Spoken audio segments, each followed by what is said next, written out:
I was born into like a pretty notorious doomsday sex cult called the Children of God. I tried to kill myself when I was 13, but then I found out why we're here and what suffering is for. What up, everybody? Esoteric Eddie here. This is a conversation with Mami Onami on Instagram, and it is very powerful. She is a practitioner of ritual magic specializing in the Enneagram. Check out her content. Check out all the links down below. Comment, like, subscribe. Let me know what you think. And of course, because it was an Instagram live, some of the audio and video is choppy, but I'm sure you'll still find some value. Love you all. You know what it is. Esoteric Eddie TV. Namaste. Peace. All right.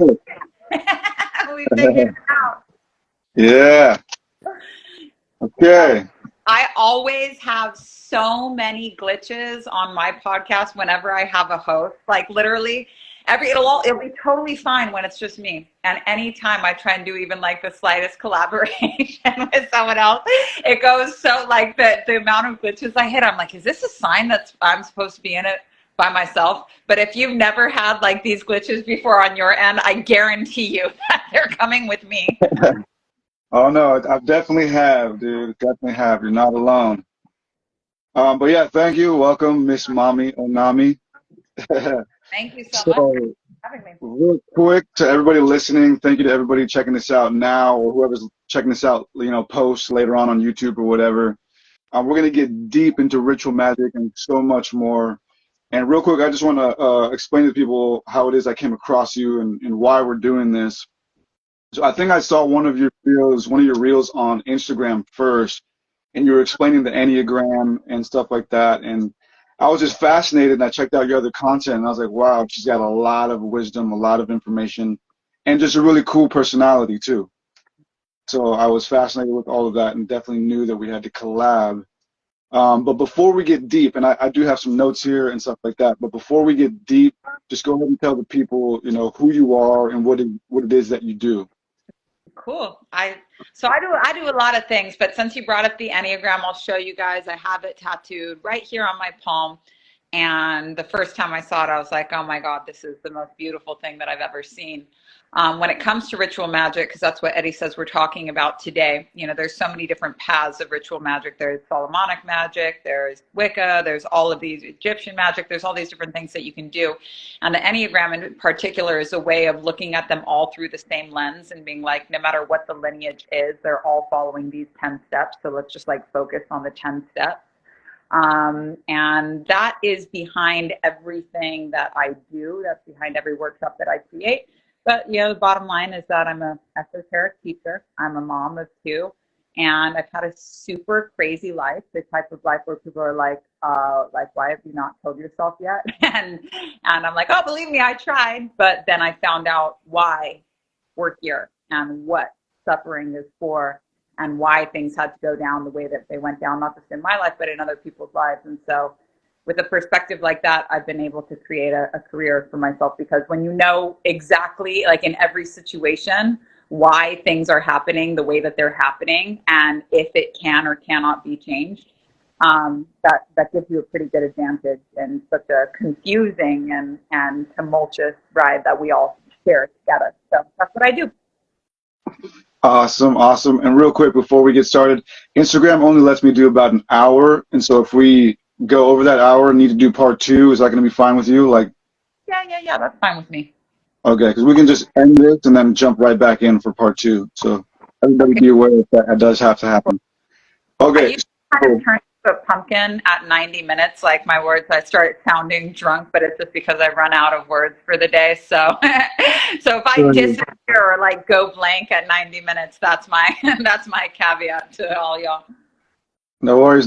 Yeah, there's a lot. I'm sure we can't get into everything today, but let's try to cover some awesome stuff.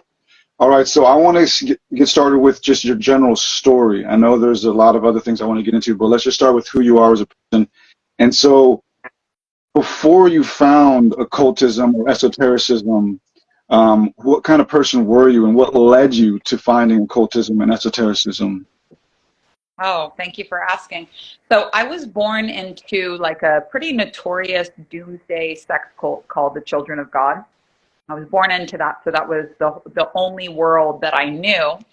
And I never got down with it. I was like, this is fucking weird. I was asking, quantum questions when I was really young. I had a lot of, I had, they say in Magick, thorns on the outside, roses on the inside. So when there's thorns in the external world, you really bloom internally. And so I grew up in a thicket of thorns, but I was having really rich spiritual experiences that didn't allow me to fully adopt the mindset of where it was that I was growing up. That's not to say that I was immune to conditioning. I would find out, 25 years later, how strong the conditioning can actually be. But I didn't get down with it, and you weren't allowed to leave until you were 18. And so I tried to kill myself for the second time when I was 13. I got excommunicated, and that's when I moved out of home. And the next, I like hated God. I was like, ugh, like, no. Because I was like, look what devotion to God did. My parents joined a pedophile doomsday cult where they're literally trafficking children and having orgies, and believe that I had lived through like 3 doomsdays by the time that I was 13. So I was like, like how love of God obviously doesn't get you anywhere useful. And tons of drugs, tons of alcohol, eating disorders, were like, those were the addictions that got me through. I didn't process any of it. I just left, and I had to survive. I was 13 years old. And so I was very anti God. Like, I wasn't agnostic. I wasn't atheist. I just absolutely refused to think about it. Unconsciously, I felt like, maybe God hated me because I ran away from a cult that I was told were going to be the only people to survive like the end time. But that was unconscious. I had no idea that was going on. So I wouldn't look at the stars. I wouldn't look at the ocean. I wouldn't like anything that would cause my mind to go and like, like, I wonder what's out there territory. I would just completely ignore it. And that seemed to be working, the way that all of us feel like our coping mechanism seems to be working. But that was how I lived my life from age 13 to age 27. And my life was just never, every day was like a repeat of the day before, miserable. But I had a best friend who I like really, really loved, who got me through like this was like my homie. We lived together, best friends, and we ended up dating. And I was like, yes, like my life is going to take a turn for the better. Like this is it. I'm like changing my luck. And I had a dream that he died. I woke up in the middle of the night and had a dream that he died, that I came home and found him dead. And there was something about this dream. Like I said, like I wouldn't think about anything quantum whatsoever at all. And I had a dream that he died. He had gotten addicted to heroin at the end of his life. And 24, this dream just wouldn't leave me alone. I told his mom, I told his brother, I told him, just wouldn't leave me alone. And 24 hours later, I came home from work and I found him dead exactly as I had dreamed it. And I had never had an experience like that before, ever. I came home from work. He was dead exactly the way that I dreamed it. And it was my first time ever seeing a dead body. And I was resuscitating, I called the EMS, and they were like, you have to try and resuscitate him. But the ambulance couldn't find my house. And so for 22 minutes, I was having my first experience with death. I was out of body the entire time, watching myself pump his chest for 22 minutes. Trying, was on the call with EMS the whole time.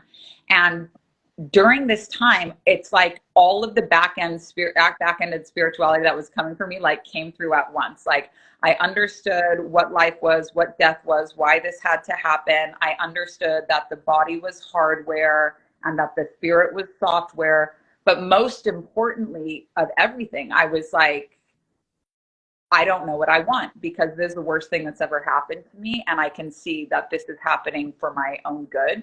And it was just, I just completely like woke up in that moment, came back to earth with a lot to deal with, but that was my awakening. And after that, I just couldn't go back. I was like, okay, I have some questions that I need to answer. How the fuck did I see the future?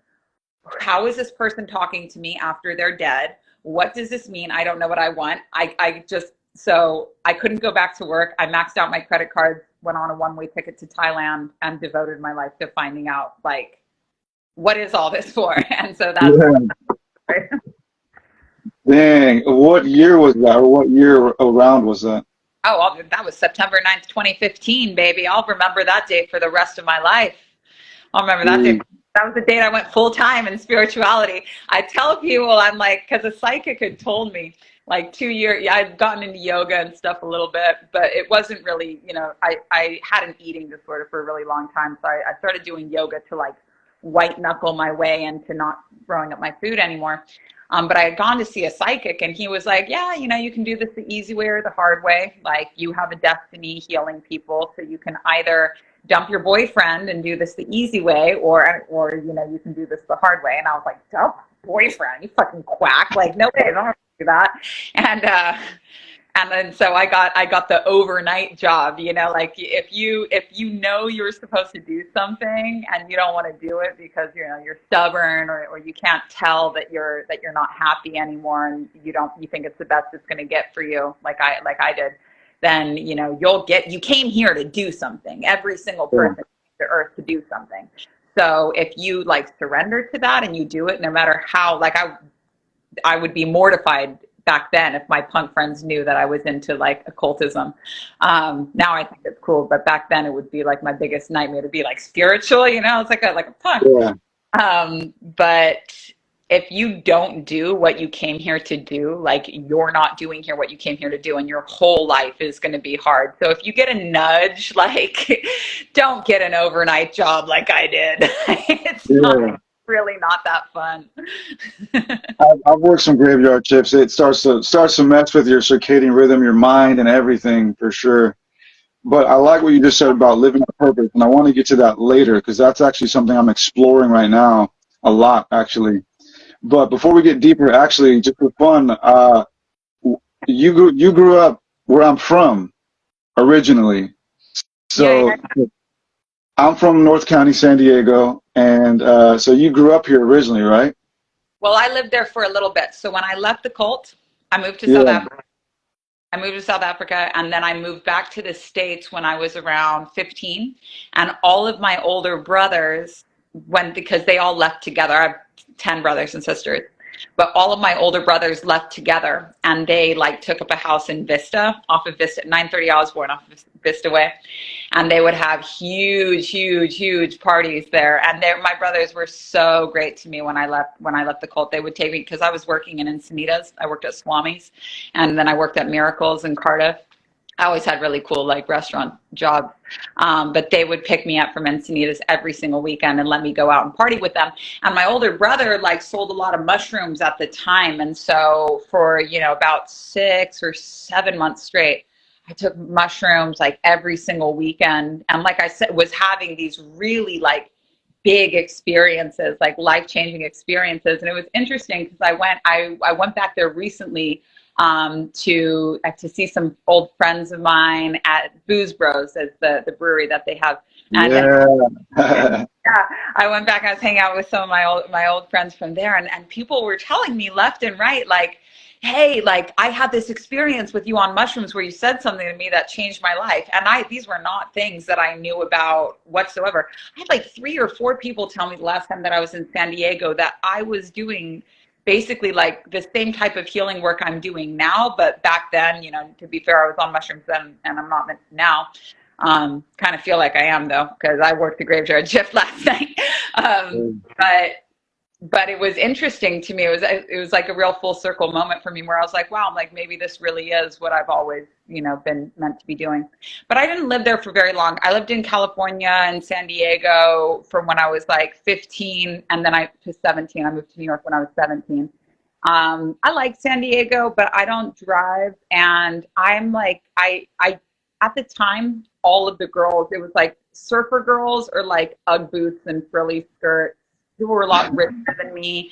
And I just didn't feel, the guys that I liked always were going for like healthy surfer girls, which is a complete opposite of me. Like I'm like a dark, like a dark pit. And so I was like, I can't compete with the surfer girls, man. I'm going to go somewhere. I went to New York City when I was 17. I saw a guy on a leash and I was like, I'm going to be fine here. Your people. Try all on the cold. versions of yourself trying to figure out what worked. But in California, I felt like I didn't know who I was. I had just left a cult, and I felt like I kind of had to fit into like one or two categories. And I just knew that I was going to need to try a lot of different versions of myself before I found out who I was. So New York really gave me the space to do that. Yeah. So your parents are the ones who got you into the cult, who brought you into the cult? Yeah. I guess you could say I was grandfathered in. My parents joined in the early 70s, late 60s, and I'm the 9th out of 11 children that was born into the cult. So that was just all I knew. I didn't know that there was a life outside of it. We lived in like compounds and stuff. So are your parents still around? What's your relationship with them now? I have a really, really good relationship with my mom, and I'm actually no contact with my dad. But something interesting, I used to feel really bad about that for a while because I didn't understand like the esoteric meaning of the Bible. So they always talk about like honor thy father and thy mother. And I felt that in order to be spiritual, that you had to have like a working relationship with both parents.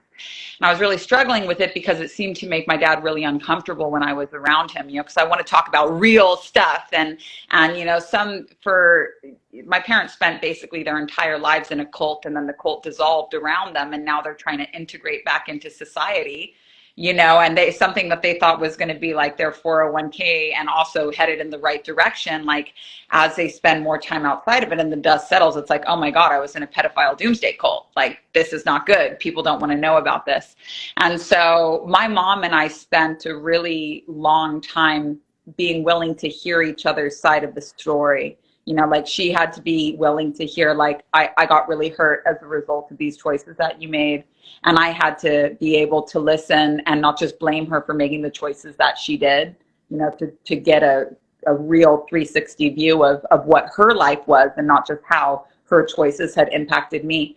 And as a result of like both of us caring enough to have these conversations, we have a relationship that's like so much better. It was totally broken. I didn't speak to my mom for 7 years. I tried to kill myself, and in order to be excommunicated, and my mom was like, I wish you had died. I'm embarrassed of you. And I had no contact with her for 7 years after I left.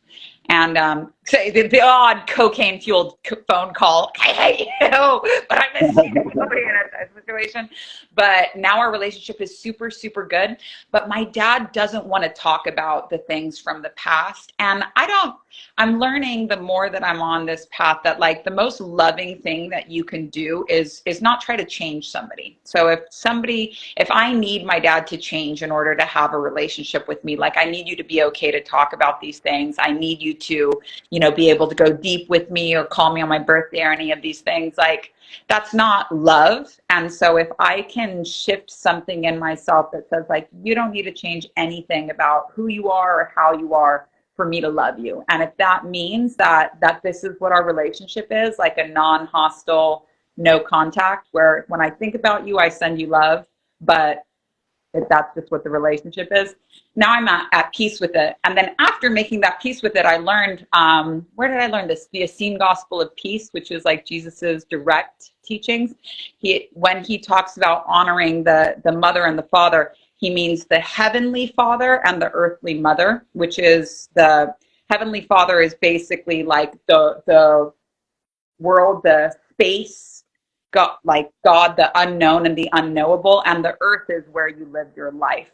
And Jesus's like Essene teachings, which is just what he was teaching to his disciples, were really all about balancing that relationship, having the ascended grounded paradox, being able to be in contact with the higher while also staying grounded and helping and being somebody that's like in earth but not of earth. And so when I learned that, I was like, whew, okay, cool. Because I'm failing, for something.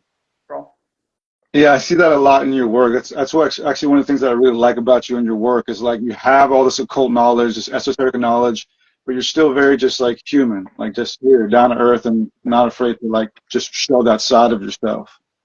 And I'm going to get more into that too. And that's kind of where I'm at in my life too, is like I have all this esoteric and spiritual knowledge and experience, but I identify more as like an existentialist. Like I'm in between heaven and hell here right now in this avatar, in this realm, living it up, But let's take it back a little bit. So you leave the cult after attempting to commit suicide, and so did you attempt to commit off yourself for that reason, just so that you could leave? It was like a 50-50. It was like a 50-50 thing. I knew that there was a 50% chance that it would work and I would die, but I was like, if I die, this is worth it to me, because I just can't. We had a schedule every single day, and every single day, wake up same time, eat same time, and for the last 3 years of my life had been the same on the schedule, and I knew that for the next 3 years going forward, that my life would be the same way. And actually, all of the great changes of my life have come from a moment like this, of being like, I can tell you where I'll be 3 years from now, and I don't like that. So I'm going to really drastically change something up. So it was a toss up for me, but I was like, if I'm dead, I won't know the difference. But if I live, I'll be excommunicated. So I actually took a lot of care in case I lived, to make sure that not only did I attempt suicide, which is a pretty big infraction, but I also, I just tried to break as many rules as I could in one day. So I went to a movie theater to watch we weren't allowed to watch movies, we weren't allowed to listen to music, we weren't allowed to talk to people that weren't in the cult. And so I went to the park and just grabbed some random people. As an American in Mexico City, I was like, you guys want to come to a movie with me? And what I was hoping was going to happen was that people that didn't know who I was would call the house, tell them that I had unconscious in a movie theater, and they would be like, in a movie theater with non-members, taking, killing yourself, you're out. And it actually did work in that way. But it was a pretty scary experience, because I took 300 aspirin, the only thing I had in the house. But they couldn't take me to the hospital because it would look like I had been kidnapped. My mom wasn't in the country at the time. That's was my moment.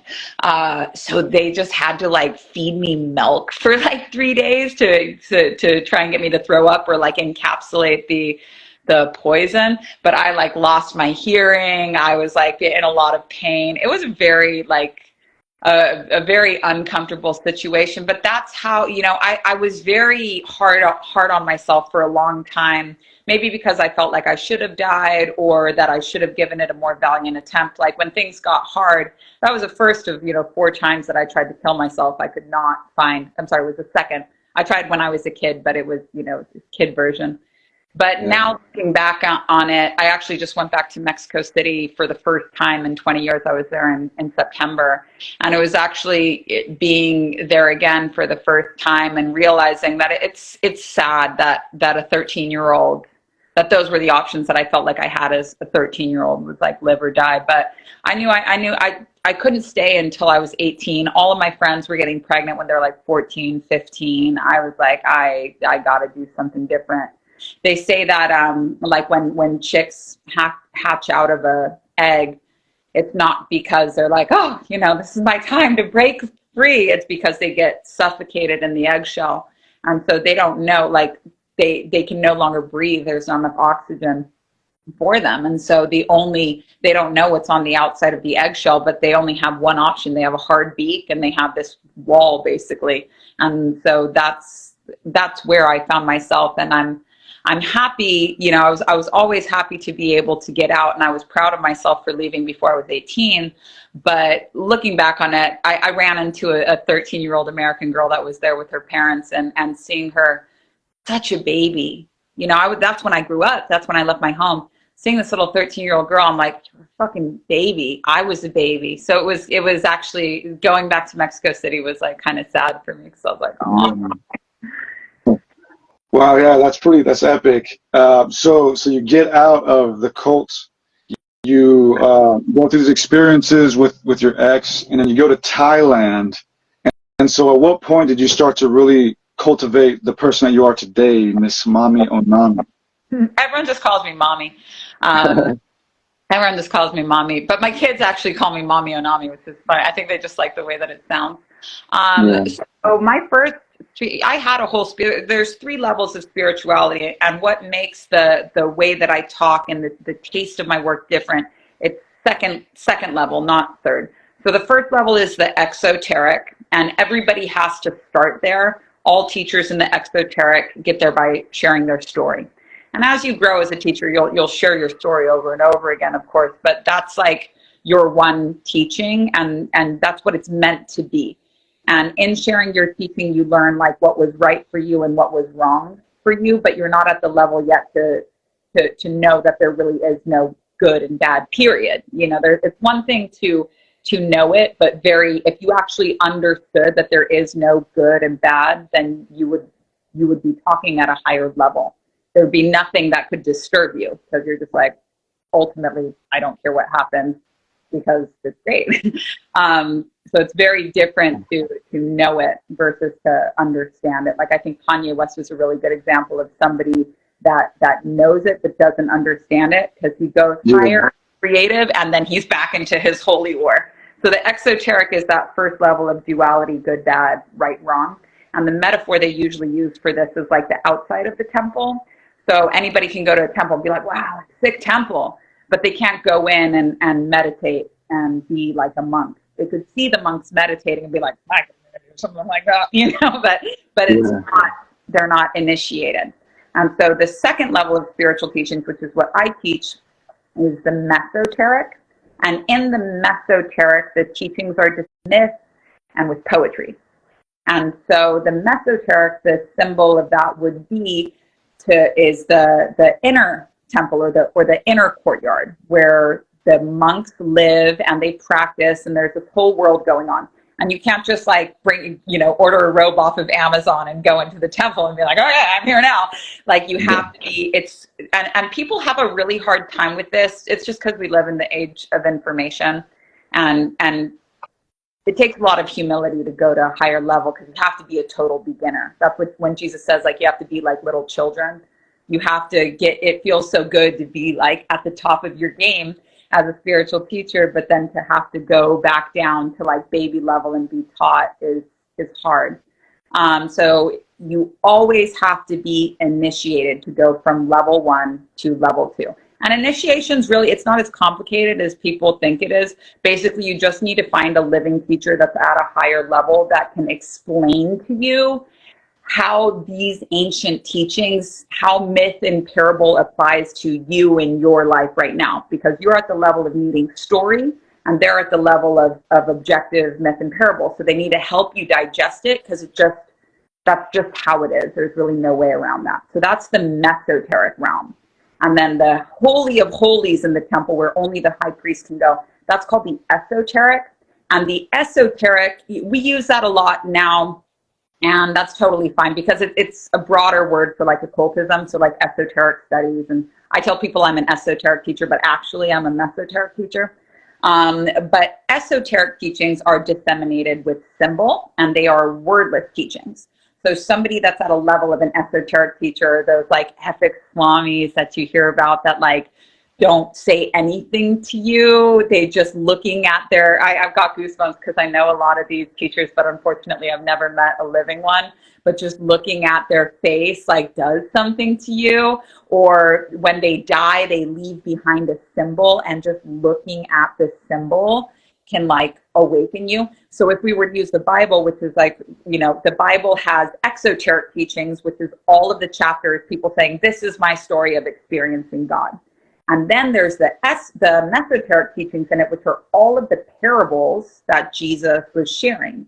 But people that aren't initiated don't know what the parables mean. So they go, Jesus said this story about sowing seeds on rocks. Like, isn't Jesus cool? And you're like, what he means by that is that is believing a false teaching. You can't uproot it.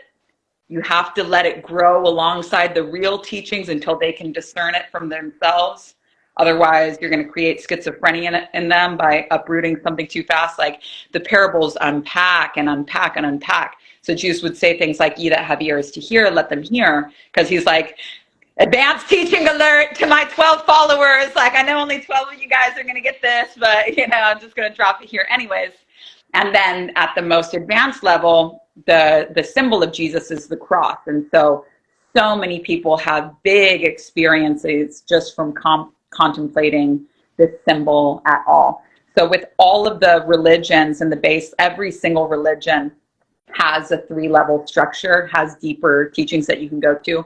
So like in Christianity, it's like Christianity, Gnosticism, and then God, Judaism, Kabbalah, and then I don't forget what their name for God is in Judaism, Hinduism, Tantra, Brahma. So every religion has, well, the Ein Sof, three. Mm-hmm. the Ein Sof, as it's known in Kabbalah. Ah, okay, cool. Yeah. So I was initiated into these teachings in 2019. It was really, really, really expensive. And then once I learned them, I could be initiated by a teacher, but then I had to really go through it on my own, leaving behind duality and entering oneness. This was not a test that I passed on the first go whatsoever. I got heavily fucking distracted during pandemic. All of my teachers got fucking psyoped. I got psyoped. I was like, I know that there's no good and evil, but my teachers say that these are the fucking bad guys. I got very like hostile, very mad, very like, these are, and like I said, that Christian conditioning, I didn't think it was there because I left the cult being like, fuck these people, you know, like, and I thought that because I never believed it, that it hadn't done anything to me. But I'm 34 or 35-year-old or however old I was during the pandemic, 33, I think. And when I didn't know what was going on, I was like, wait, maybe these are end times. So Yeah. I could have been a teacher. I probably could have been at this level a little bit sooner, but I like descended an octave during pandemic and then had to slowly work my way back up. So I'm extra sympathetic to the people that are having a hard time really graduating, because that's what I do for people now is I initiate them from level 1 into level 2. But I have a lot of compassion for people that are finding it hard to make that transition because they know on some level that God is love and all things are a facet of that love. But it's so hard to understand like why such horrible things happen on earth, or to let go of that control, or even let go of the idea of like the devil and stuff. I have extra care for my people that have a hard time during that graduation because I fucked up.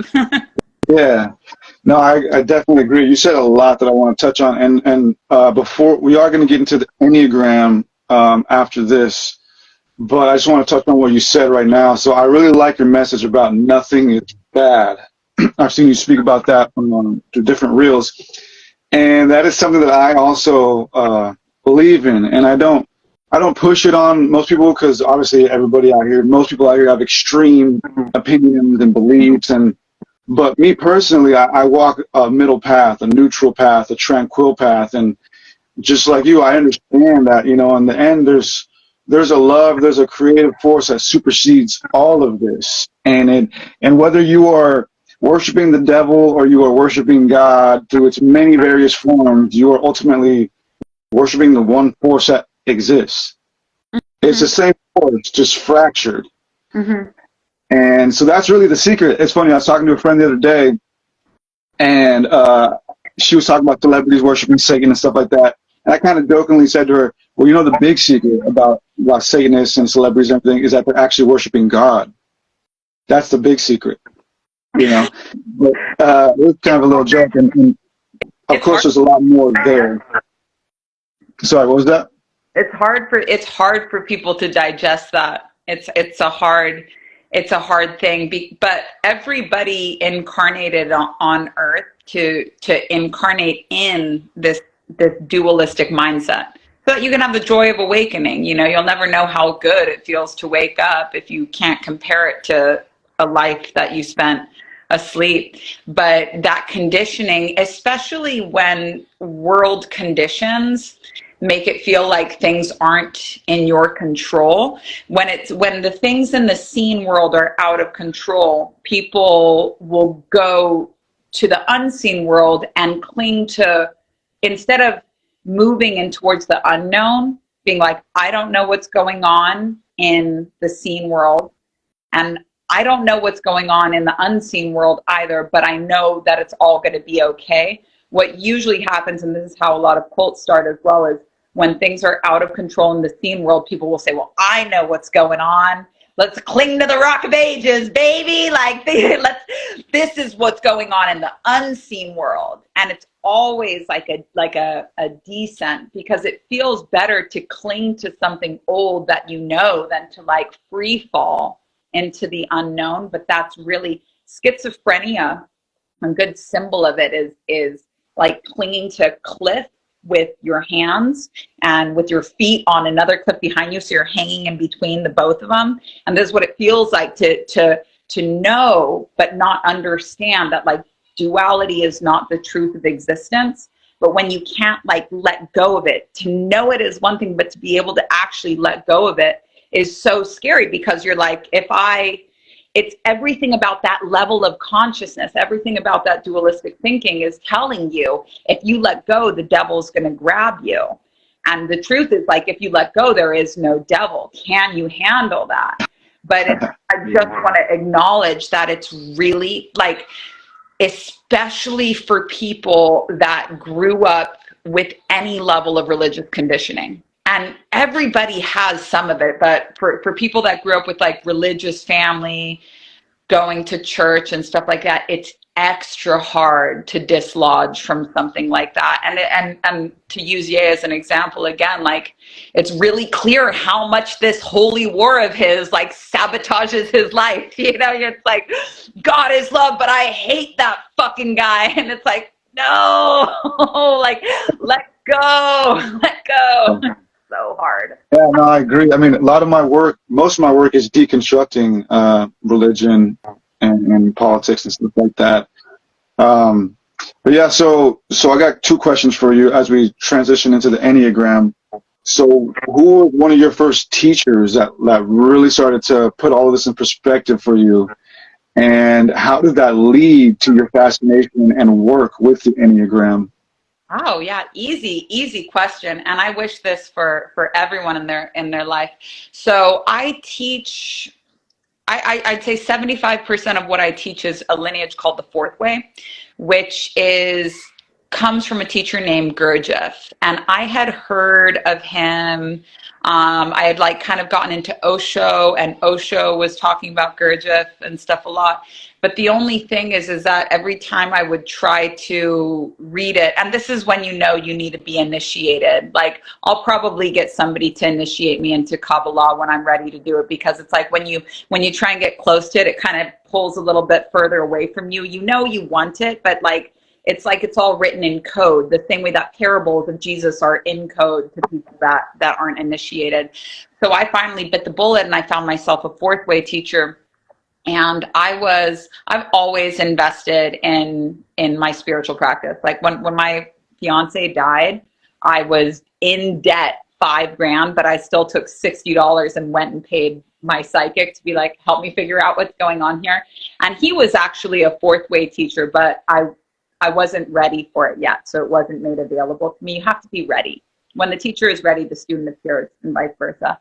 But when in 2019, I got initiated by a teacher named Viet Simkin, who is a teacher in New York. And at the time, it was just really, really expensive for me. It was $15,000. I know that was 2019. I know she charges a lot more for it now, for 6 sessions. And I was a brand new, I was sole breadwinner, hardly profitable in my business. My well in New Mexico went dry, and I had a 6-month-old baby. So that's 2019. That was 4 years after I had devoted my entire life to teaching. I had built a whole business. I had taught a lot of workshops and stuff at that point, but I was really ready for more. And so I paid her $15,000 to learn from her from 6 sessions. And then once she opened the door for me, I could start reading the books and I could start learning by myself. And that's really what I've just devoted myself to. The main issue that I had with it, though, was I was like, this is so expensive. Like, it's so expensive, and the world needs this now. And especially with the Fourth Way, like, people are very, very secretive about it. It comes with a certain price point, and that's all good. That's like the classic rite of passage, is that you don't really get access to higher teachings until you're the type of person that can handle financially being able to really focus on them full time. You need to be able to focus on it full time to really get the benefits and not have to. This isn't to say that people don't have jobs. My teachers all had jobs. Gurdjieff had a job. Rudy had a job. But the work needs to be passive enough that you can really focus on that. So I set out to make it less expensive, and I started teaching the fourth way in 2019. And it's really just been a process. It's been a process. And I just want to, for everybody out there who knows that they're ready to teach, but you're like kind of scared of your teacher. Like, everybody that you've ever been taught by had to outgrow their teacher. And teachers are always going to say, like, you're not ready. It'll take 10 years, but there's plenty of disciples out there. There's plenty of disciples, but none of them have changed your life. Who's changed your life are teachers. And every single teacher had to, at some point, go to their teacher and say, I don't care how you feel about it. I'm going to go teach. And it can be really, really hard to do that. But that's like the unspoken truth of second level teachings, is like, to teach something is to master it. And if you don't ever master these teachings, you'll stay at the foot of a teacher forever. And it's a great way to live. But if you feel like you're called to teach and you feel like you're outgrowing your teacher, just know that that's a sacred rite of passage. Don't stay for humility. Don't stay because you're afraid of what anyone else will think of you. Know when to call it. And as you cannot repay a teacher in 10,000 lifetimes, no matter how like abusive a teacher might have been to you, you're always grateful for whoever it was who showed you how to do this. Steal everything that you can from them and go and teach it in your own words and in your own way, because that's how every teacher that is a teacher got to be doing what they're doing. So I just want to call that out for anybody that might be struggling. Knowing when to leave a teacher is one of the hardest parts about being a student, and do it lovingly. Even if you'll probably like hate them for a couple years, just keep your fucking mouth shut about it, because in 2 years you'll be like, okay, I understand why that had to happen. Yeah. Yeah, I totally agree with that for sure. Man, there's so much to get into, and I wish I could fit everything in here, but as we can see, Instagram is playing games. So I'm going to err on the side of grace right now with the time that we have. Okay, so you went through all that with your teacher. Now, how did you discover the Enneagram? Let's get into that. So how did you discover that, and how and why did you start to incorporate that into your life and your work? I'm going to have goosebumps. I feel so lucky that this teaching chose me.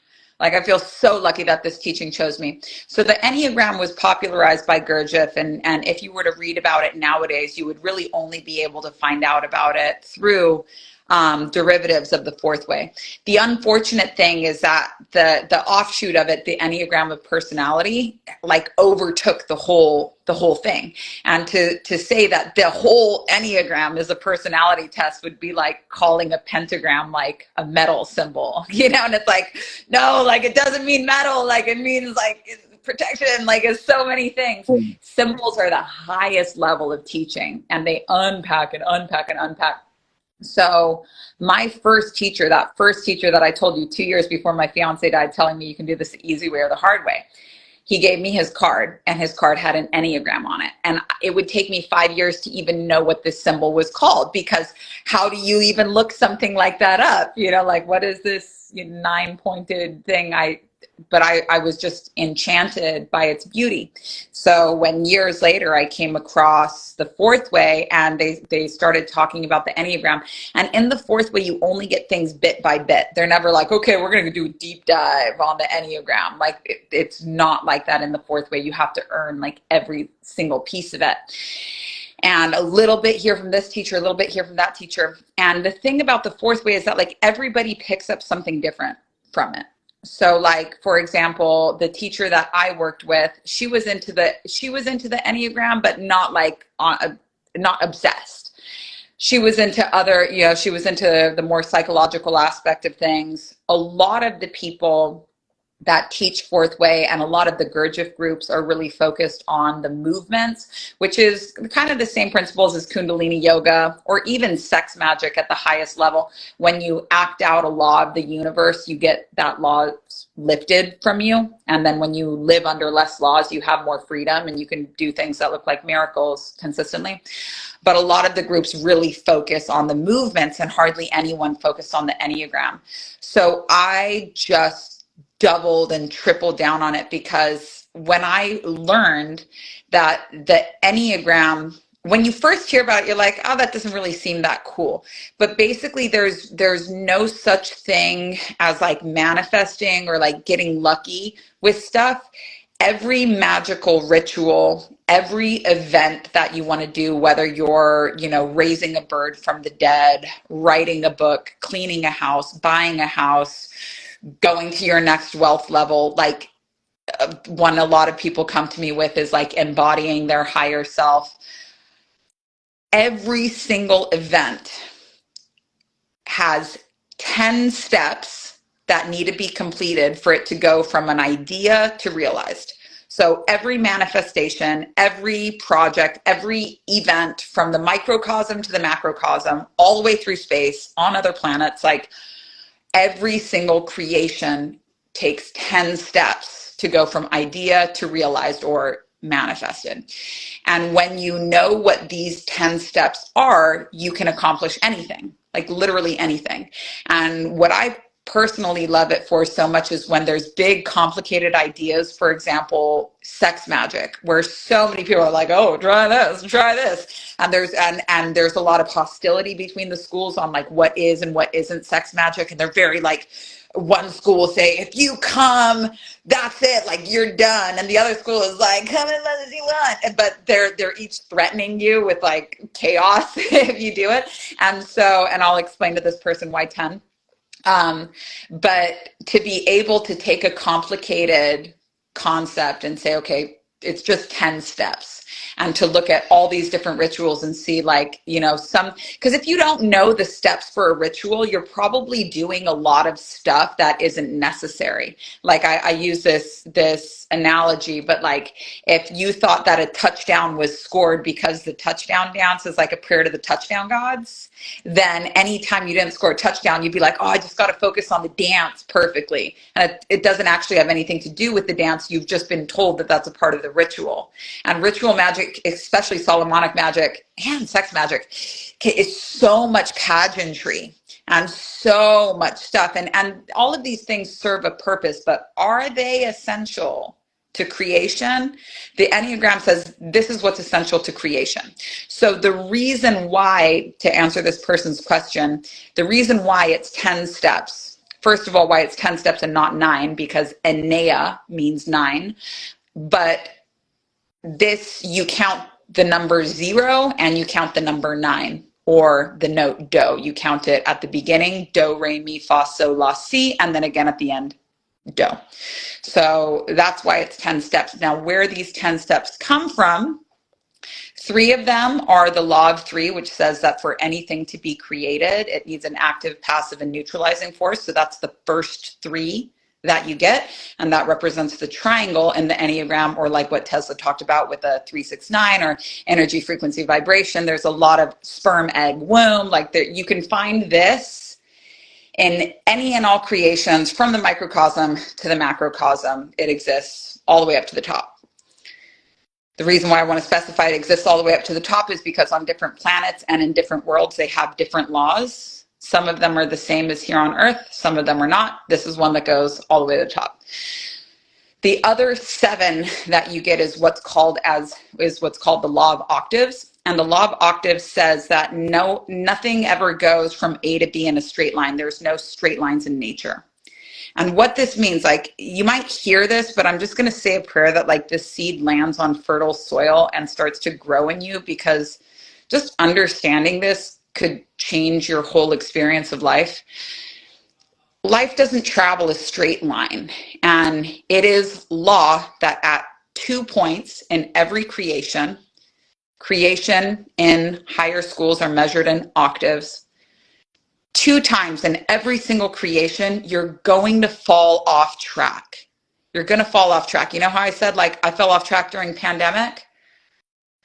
That's not because I did something wrong. When you are off track, it's not because you did something wrong. You're not being punished. Like, yes, you're out of flow and everything feels hard and things are a struggle, but it's natural law that this is how creation goes. So when things are hard, God is not punishing you. It's not a sign that you failed. It's a sign that you're off octave or off key. And all you need to do is work really hard to find a key again so that you can go forward. And what's more is that when you're in these pit stops, like my pit stop of being really distracted in the pandemic, created in me a lot of compassion for people that are going through that same thing. And that compassion is something that I really need to be the kind of teacher that I'm here to be. And that was a stop on my journey, a stop that had to happen, even though all of us, if we had our way, we'd say, can't we just go from A to B without the bad stuff? That's just not how it works. It's law. Now, on an Enneagram, you will know exactly when you're going to go off key. And if you know when you're going to go off key for any creation from the top to the bottom, you can prepare for it. That doesn't mean it'll be a smooth ride, but you'll be like, I get why this is going on right now. And if you're in my school where we use Enneagrams for everything, like you might even have a laugh. One of my students just got hit by a truck at point 3, and to be able to have a laugh about being hit by a truck, he's fine. It's totally reshaping his career. But to be able to have a laugh about it, be like, fucking point 3, right? Like, this should get me every time. Some chaos. Every single time chaos occurs here. When you know what it is, you can have a laugh about it. And when you can have a laugh about things not going your way, that's when you're thinking with the mind of God. And that's why they call the Enneagram the face of God. It's like God's face. I love it. Fascinating. And I'm the same way. Like, I love dark humor, any humor. I love comedy. It's been a huge part of my life all throughout. And somebody said that, like, if you can make light of a situation, that shows super high intelligence. And so I agree with that. Like, it goes back to that neutrality. Like, nothing's happening to us. It's all happening for us. It's all just one big cosmic joke anyway. I like to say, when we die and go wherever we go, we're just going to hear God laughing like, it's pretty fucked up, huh? Pretty funny, right? Yeah. Yeah. But limitation is the only thing that a God doesn't have. Like, something that has everything, if something has everything, what does it not have? The only thing it doesn't have is limitations. And so when you love limitations, we really go into this in my sex magic workshop because you're working with deities. But when you love a limitation, when a limitation comes up, when you're like, ooh, I thought I was going to do it like this, and then this huge roadblock came in the way, and I love that. That's when you know you're thinking like a God. If you love a limitation, you're not thinking like a human, because humans go, no, my life is nothing but limitations. But a God goes, this is why I made life. So if you're thinking with the mind of God, like, there is no problem, like, ever. And that's like a specific way where you can measure, like, am I getting somewhere in my spiritual practice? How am I dealing with limitations? Being cool with them, being tolerant of them. Level 1, you're getting there, you're learning, but having a fucking kink for them and being like, like, that's God tier thinking. You know what I mean? Yeah. No limitations, only challenges, Yeah, And I love this. Because if there's a lot of limitations, the path ahead is really easy. Like they say in business, that it's so much easier to make 10 times your income than it is to make 2 times your income, because there's so many ways to double your income. Like if I said, write a list of 50 ways to double your income, you could do that. But if I said, how could you 10x your income? There would only be one way. There's so many limitations. I couldn't do it like this. I couldn't do it like this. I couldn't do it like this. Limitations create style. Like if you go, you ever find that you make the best food when you don't have any ingredients in the fridge, or when it's laundry day, you wear Yeah. like the dopest outfits? It's because you have so many limitations that something really new and unique can come through you, which is what we want in creativity and in business. So when you have a lot of limitations, like for example, how would I make 10 times the income? The style becomes really apparent because there's only one way to go. And if there's just one way Mm. to go, it doesn't mean it's easy. It's like, yeah, just keep going straight uphill. But it's so easy to just go that way versus like, where do I go? What do I do?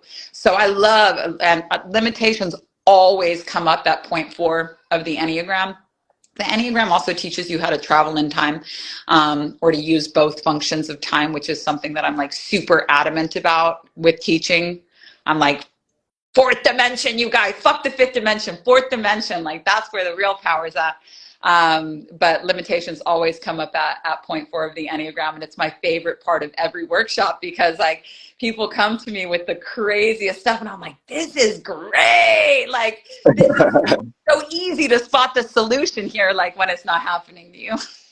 Yeah, I love that. Like I have a lot of people in my life who are going through struggles, and I try to help them. I have my own way of mapping out their lives and consulting them on how they should go about their obstacles and challenges.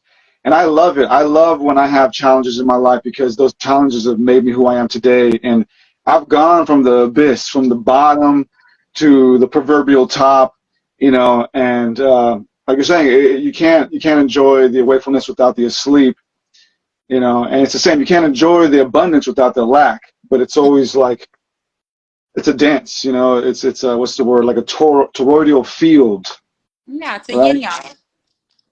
Yeah, yeah, correct.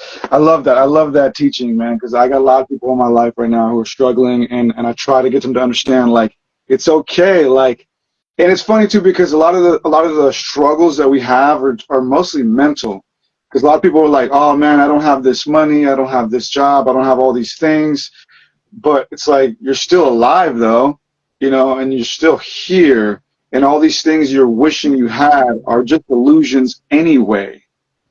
Oh, You know? it's so hard though. I got major mental problems. Like I got major mental problems. I got to tell you, let me tell you this mental problem that because maybe I need to like hear the answer to it. Maybe you guys can help me out in the comments. It's Yeah. more just like leaving duality behind, but I'm like shit scared of the paranormal, like ghosts and jinns and all. Like I'm fucking shit scared. And I just bought a house, and it came to us divinely, because the last house I knew exactly what I wanted and I got it, but it wasn't the right fit for me. And the guy that I wanted to be with before I met my husband, he was exactly what I thought I wanted, but he was the wrong fit for me. And so with my husband, I said, surprise me. And I got like the best husband. He's great. And I'm crazy, so nobody hit on him. But with the house, I was like, okay, surprise me. And the house that we got was built in 1810. And oh shit, I don't know this. And then up the street, there's a cemetery. And so I've been trying to like brace myself by listening to the Other World podcast because I know that I have, like, I've been told by everybody, like, you have all of these, powers, clairaudience, clairvoyance, and stuff. I took a mediumship course, but when I had like my first Kundalini awakening, which happened in between 2015 and 2019, it was a really shit time, TBH, in LA. Not a good time. But during that time, I was talking to all types of entities, people that had died. Well, I was out there. And then after that, I had such a bad experience that I turned my paranormal settings like all the way down to 0. I was like, I don't want to fucking deal with this anymore. Like, I can't even figure out like the 3D. Like, I'm here because with the fucking ghosts and stuff, they're like so high priority. I'm like, I don't even fucking know you. I don't know anybody that you know either. Like, why do I gotta like do your shit? Like, I'm fucking busy. Like this isn't useful. Yeah. But I feel like I can't experience the unseen world if I have my paranormal settings turned all the way off. So I was trying to listen to like the Other World podcast and be like, okay, I'm going to like face my fears. Because I've done exorcisms and stuff. I know this stuff's all mental, but hearing ghost stories like literally scares me so much to the point that I'm scared of moving into my house because I'm afraid there's going to be a ghost in it. That's hilarious. That's hilarious. I grew up with like a lot of paranormal activity and stuff like that. You know, I'm Mexican, so we are just filled with ghost stories and stuff like that. But I think you already have the answer, because actually one thing that you said that I liked in one of your contents, one of your pieces of content, was that black magic isn't really real in a sense. That's actually something that I had on my notes. Is I saw that a lot of people come to you for black magic protection, and your message to most of them was like, well, it's all has to do with confidence, right? It's all confidence. If you are lacking confidence, you are afraid that somebody's doing black magic on you, it's already working, Yeah, because it's already penetrating you and your energy. And for me, it's the same with ghosts. I grew up with paranormal activity, and as a child, one of my techniques to combat the ghosts and demons, whatever, that were around me, was, again, to make light of it, to literally make fun of them. I would make fun of them. I say, "Get your fucking ugly ass out of here, you fucking bitch," or whatever, you know, like, just, I oh would make fun my of God, the, no ways. yeah, I would make fun of the ghosts. I remember when me and my sister would watch scary movies, and she would like shy away, close her eyes. I'd make her look at it. I'd be like, "No, look at it, and let's make fun of it. Like, call her ugly, say she's ugly, or whatever, you know." And so it comes back to that confidence again. Like, I'll give you two more examples, and then we'll move on. But I had a friend, right, who, she's like super spiritual as well, and she was concerned about me because I do all of this work, and she's like, "Man, you open up yourself to too much energy. I'm going to send you some stones, some whatever, some protection stuff." I was like, "I don't need any of that. I don't need any of that, because I walk with the stones and the cross inside me, right? I don't need a cross. I don't need a stone, because I have the cross and the stone and the stone inside me, a cross within me." And so when I walk around with that confidence in me, all those spirits, that's what they're actually afraid of, is Mm, that confidence. yeah, You know? yeah. I did. First of all, a lot more people come to me asking me to do black magic than protect them from black magic. People really, what they're like, "Oh, you do that." I'm like, "No, I don't fuck with that anymore." And in my book on sex magic, which is free once a year, you guys have to get in line for that one. But if you send me an email, I'll get you a copy. But I talk about why I don't do black magic anymore, because it didn't really go that good. But when the day that I met my husband was the first day that I did an exorcism, and I had assisted on like a classic Ifa exorcism. So Ifa is, same as like Santerisma, Lukumi, like all the Yoruba traditions. And I worked with a Ifa priestess who was a friend of mine, and she asked me if I could come and assist on it. And this is in 2017, so I was not, established in the second level of teachings. It scared the shit out of me. And so I was like, I'm going to go and do it. This is what I really need to hear. I was like, I'm going to go and do it. And, very elaborate ritual, chicken sacrifice. So it took maybe like 2 hours, a lot of little different moving pieces going on. But then afterwards, I talked to the guy and, was like, "How do you feel?" I was translating in Spanish for the priestess. She was Cuban. And he was like, "I don't feel any better." He had been to 7 exorcists. And he was like, "I don't feel any better." And what was really funny was that he worked on the show Ghost Hunters, and he had like he was like a bald guy with like a fat neck. And when he looked at himself in the back, if he had a picture taken of him from behind, he thought he saw a demon's face, but he just had like a fat neck.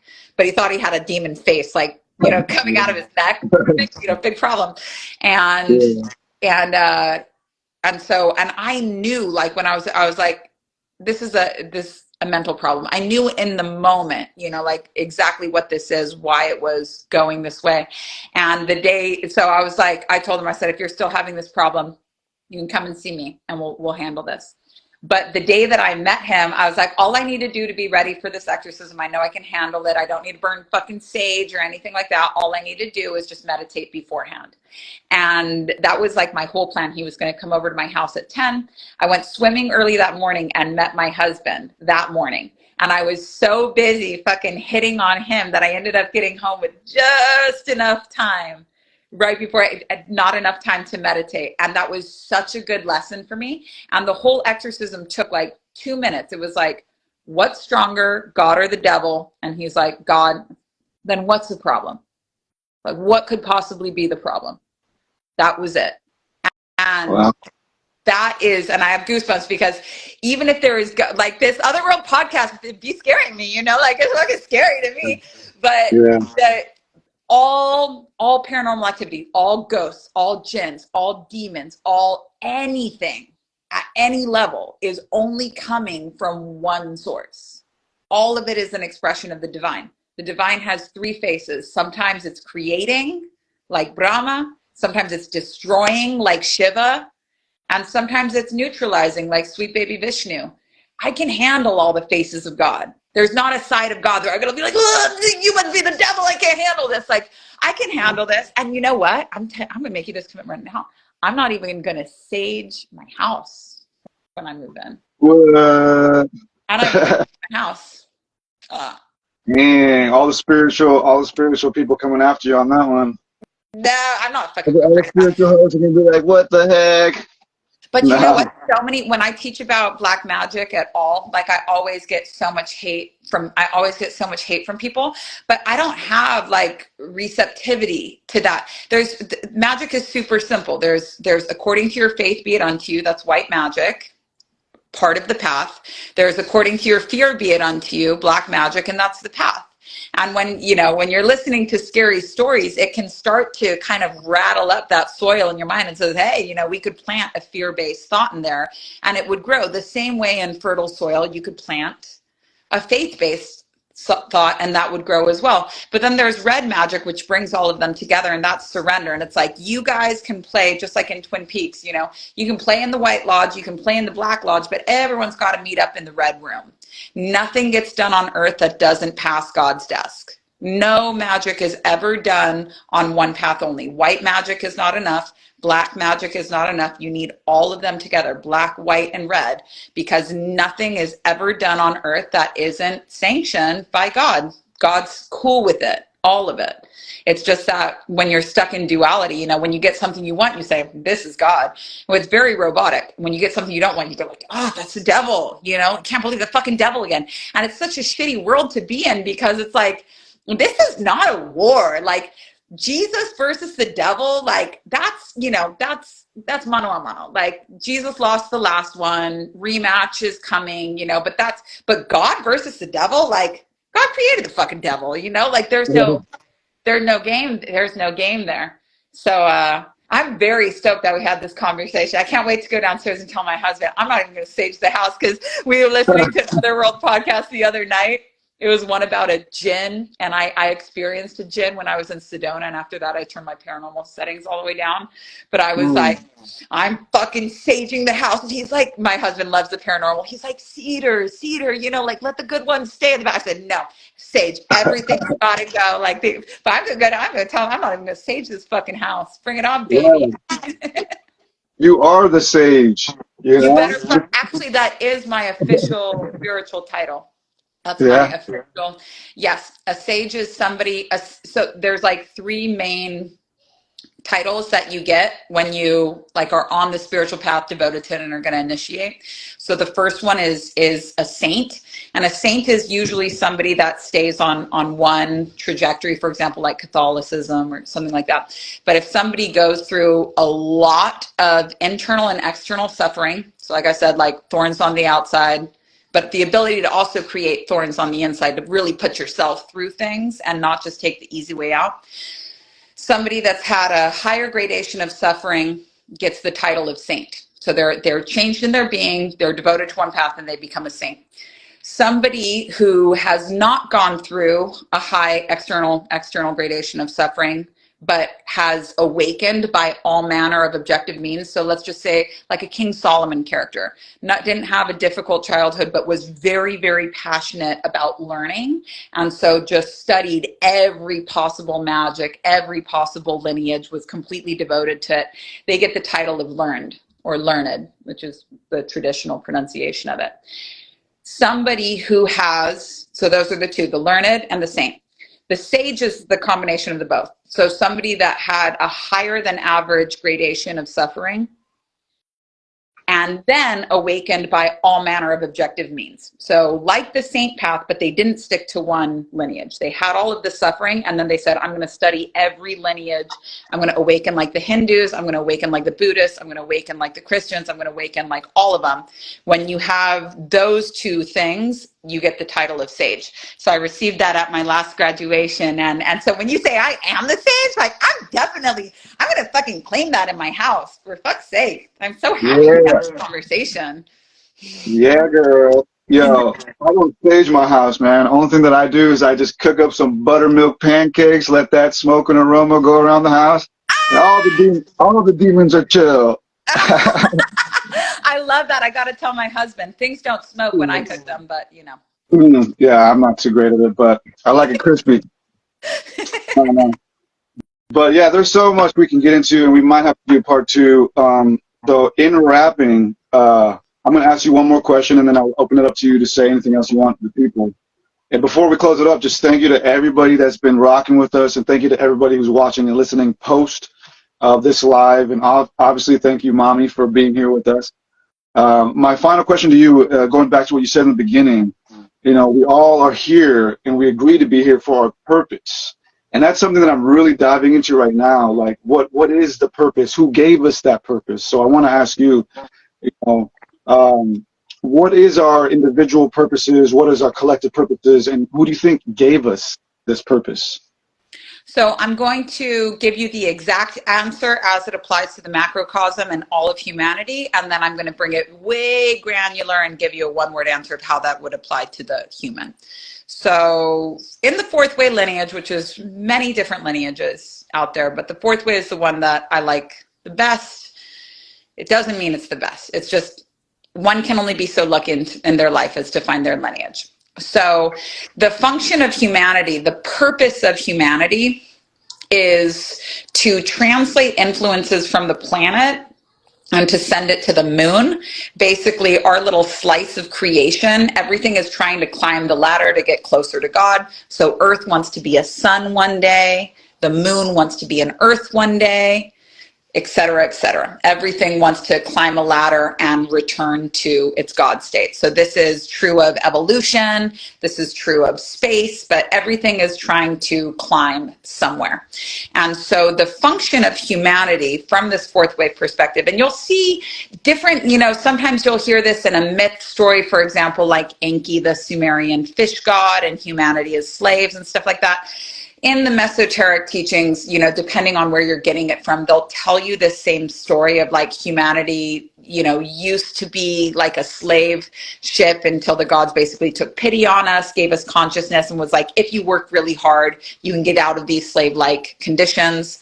You'll stop recurring into the same life cycle over and over again, and you'll be able to actually leave the like West world existence and be able to do something new, which is, you know, really nice, especially if you're starting to get the hint in this lifetime that you've done this shit before, you know, and you're like, I'm kind of sick of these little coils that I find myself in.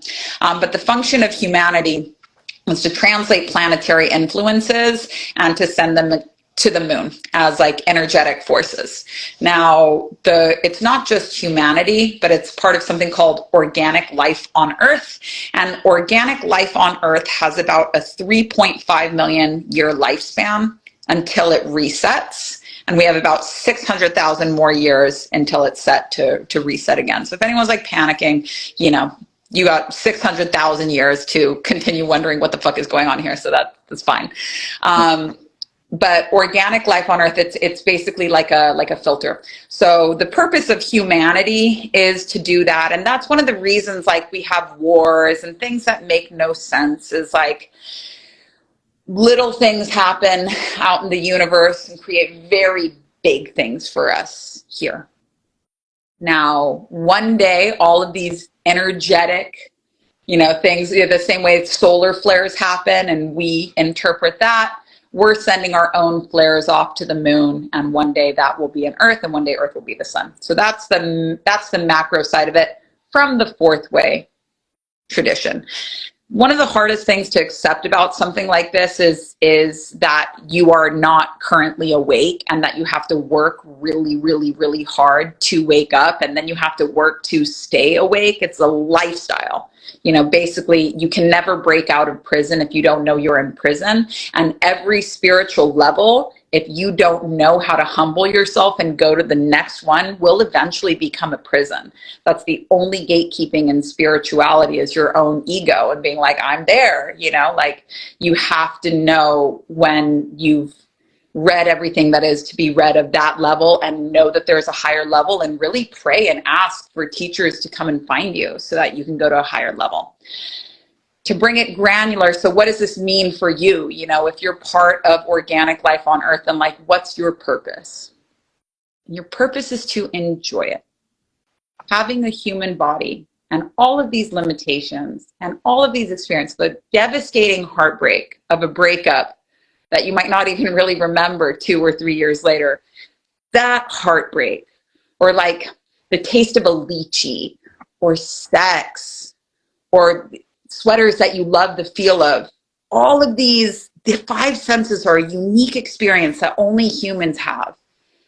If you don't know what you're here to do, that's okay. Like, you'll find it. But what you're here to do is the things that you enjoy. Rumi says, let the beauty you love be what you do. So like, what do you love? You don't have to go super big on this and be like, well, what do I love? And how is it going to impact the world? And how I'm going to, like, try following your joy around for a little bit. Try following. Delight. I'm remembering now that I did have that paranormal incident like 6 years ago with the Archangel Michael. I was like, oh, he needs no introduction. I was like, you angels are real. But he said, he goes, delight is in the heart of the Almighty. Delight is in the heart of the Almighty. At the absolute root and core of God, the absolute, where all of these laws came down from, where everything that we have, we are in. They say that Brahma, or God, breathes in and out the universe. You can calculate who you are versus how big God is, because we are in one breath cycle of God. This whole universe and all of existence we know, like, that's how big God is. And at the root of God, like, what's God's like get down? God's like big, and like, oh yeah, I love this. Delight. For you to be delighted. And if you have no idea what you want to do, take 40 days, and every single morning, the first thing that you do, ask yourself, like, what do I want to do today? And you'll be afraid to ask yourself this, because you'll be like, if I say, what do I want to do today? I'm going to say, oh, I want to get on a one-way ticket and go to Bermuda and never come back. Like, no, that's not true. You're going to wake up in the morning, you'll say, I think I want like a nice cup of coffee. And try and follow that and just see what happens. Just see what happens if you can let go of the devil, or what you want is bad and desire is bad and all of that other conditioning, and just follow around what it is that you want just for 40 days and see where you end up, and see what kind of ideas you have. Because what I love is learning new things and sharing them with people. And that's what my whole job is, learning new things and sharing them with people. And if you never find another purpose for the rest of your life except to just do your best to enjoy the very small amount of time that you have here, that'll be enough. You'll impact the correct people and you'll die happy. Yeah. Beautiful. I love that. And that's a very similar message that I also share in most of my work. It's like, just what's the purpose is to enjoy it. You know, like, I just texted my friend this morning. She's going through a really tough time. And so I just told her, I was like, you know, buenos dias, you know, life is happening. So let's just enjoy it. Let's be some silly mystic motherfuckers. Yeah. You know? Yeah. Like, we're here. Let's make it happen. Let's have fun, you know. Every single storm cloud will run out of rain eventually. Like in the Tao Te Ching, they say, not even nature can handle storms all the time. And like, think about when you're having a stormy day, and I just want to honor, if you've had a stormy week, if you've had a stormy life, I just want to honor that that's been really hard and that's been really sad for you. But when it's weather, you know, when we're looking at shifts in the weather, and your emotions are like weather, When you're noticing that it's like a rainy day outside, you're like, I feel like eating like sad girl things. I feel like putting my sweater on. There's all of these unique things that you feel like doing that you wouldn't feel like doing if it was a sunny day. And every single emotion is pleasurable in its own way. There is a way to enjoy being profoundly sad. If you don't push yourself to like try and be happy, there's a way to enjoy being profoundly happy, even if you're surrounded by people that don't like to see you happy. But everything will pass. Like, I used to have this spiritual clause for myself. Well, like, God, I'll do your work. But if one of my kids die, like, I'm out, I'm killing myself. There's no way that I could go on with my life if that happened to me. And I was doing a meditation with an older version of myself, because that's like a big paranoia of mine, you know, like, what if something happened to my kids? But my future self looked at me like very deeply in my eyes, and she just said to me, time heals all wounds. And it was something about the way that she said it where I was like, I will literally survive anything. And I no longer have like a contract with God of like the list of things that I won't do is zero. Whatever it is, I'll be grateful for it. Whatever it is, I'll see the miracle in it. And that's what I'm here to do. And that's like at the deepest level. If in Fourth Way, they talk about like having a chief aim, like a chief purpose of life. The ultimate chief purpose is to see the miracle in what's going on, and seeing the miracle in something like is enjoying it. I'll tell you this piece and then I'm sure we have to wrap up, but you know that painting from the Sistine Chapel of the two fingers? Yeah. And so God is reaching at Adam with everything he has, right? Like, whoa, like very, very, very muscular. He's got his like, you know, angel posse, like they're all really, really, really reaching for Adam. And Adam's like soft boy status, you know, sitting there all kind of like limp, looks like he kind of just woke up, you know, looked like he's asking somebody to like pass him a juice box or some shit. And if you look up closely, the fingers are like this. So this is God's finger, like, come here. And this is Adam's finger like this. And all Adam would have to do to touch the God that's like reaching for him with everything he has is just straighten his finger. That's literally it. That's all he would have to do to get all of that power and all of that might, you know, be zapped and changed forever. As humanity, we have so much power that's reaching for us at all times, something that nothing else in our universe has been given. Like, we've been given this. And all you have to do is just straighten your finger. That's it. The least amount of effort. So like, how do we metaphorically straighten our finger? We ask to see the miracle in every moment, in every situation. There is a miracle that's happening. And if you ask to see it, you will be shown. And when you are shown, you have all of that power, all of that available to you. So. Fascinating. Yeah, I never really realized the symbolism in that. But that's true, right? That's true. All we have to do is just extend ourselves. And in the words of Prodigy from Mobb Deep, R.I.P., I'm going to meet God halfway and extend my life. Yeah. Right? Beautiful. Beautiful. Yeah. Well, thank you, Mommy. Thank you for hanging out with us. Is there any last words you want to tell people where they can find you and what you offer? Yeah, definitely. So like I said, I initiate people into the second level of teachings. My favorite way to do this, because like I said, I'm here for the working class. Like I believe that this should be more accessible to people, specifically financially. I teach a lot of different workshops. All of them are backed by the Enneagram. So all of them will guarantee you a result if you do the work. But my favorite way to work with people is over the course of a year. And I built my own app and I built my own school with a series of workshops so that I can answer your questions every single Friday. And so I can check your homework every single week. Because it's really important with higher teachings that they're not just given, but received. If you have undigested spiritual information, it's going to turn into psychosis. So that's really like the function of a teacher, is to help you bring these teachings down, down, down, down, down, and not just letting them sit up in your mind. And so at my school, I have Q&A for my private students every single Friday. And I check homework every single Friday as well. You get all of my workshops together, but I'm like your guidance counselor. So basically you sign up for the year, you text me, we take stock of what you're doing, and I say, okay, this workshop is the first one you should work on. They're enrolled. I see them every Friday. And then when it's time for them to do a new workshop, you come and meet with your guidance counselor again. You say, this is what I want to do. This is where I want to go.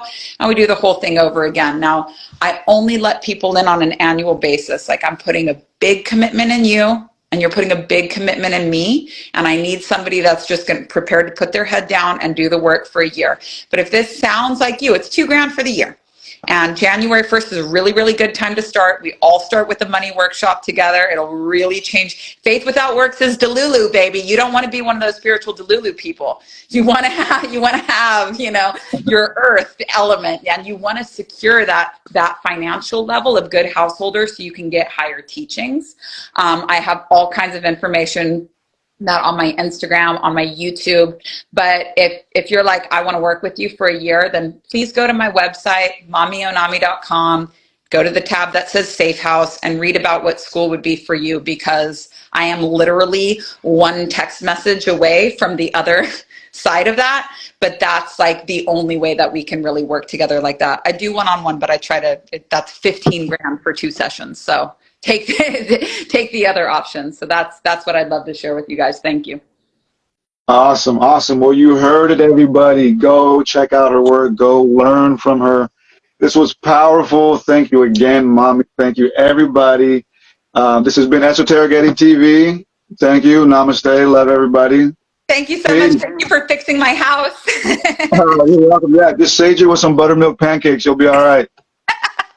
All right. Thank you so much. Thank you, everybody. Bye.